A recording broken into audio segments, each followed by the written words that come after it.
Le chien qui cherchait un cœur. Il était une fois un petit chien nommé Pipo. Pipo n'avait pas de famille. Il vivait dans un grand chenil, entouré d'autres chiens, mais il se sentait terriblement seul. Chaque jour, il regardait par la fenêtre les familles qui venaient choisir un compagnon. Chaque jour, il espérait que quelqu'un le remarquerait. Pipo n'était pas le plus beau. Ses oreilles étaient trop grandes. Son poil avait des endroits un peu dégarnis. Il n'était pas le plus jeune non plus.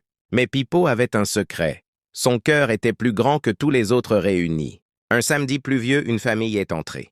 Pipo s'est approché, a remué la queue timidement.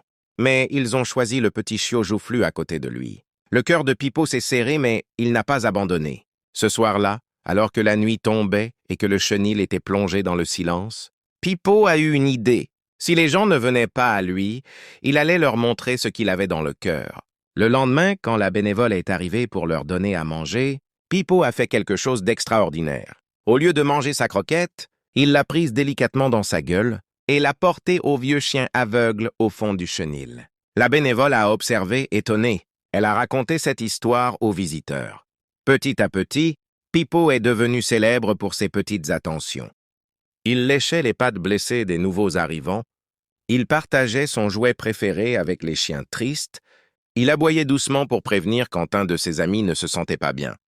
Un jour, un petit garçon est venu avec ses parents. Il s'appelait Léo et marchait avec des béquilles.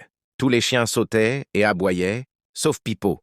Il s'est approché doucement, s'est assis à côté de Léo et a posé sa tête sur le genou du garçon. Comme pour dire « Je comprends ce que c'est d'être différent ». Les yeux de Léo se sont illuminés. « Maman, regarde! Il n'a pas peur de moi !» Ce soir-là, Pipo a quitté le chenil pour toujours.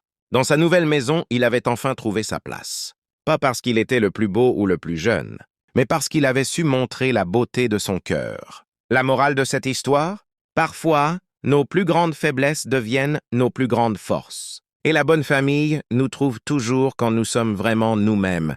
Merci d'avoir regardé jusqu'au bout. Abonnez-vous et activez la cloche pour ne rater aucune aventure. Dites-moi en commentaire quelle histoire d'animal vous aimeriez que je raconte la prochaine fois. Je vous embrasse, à très vite!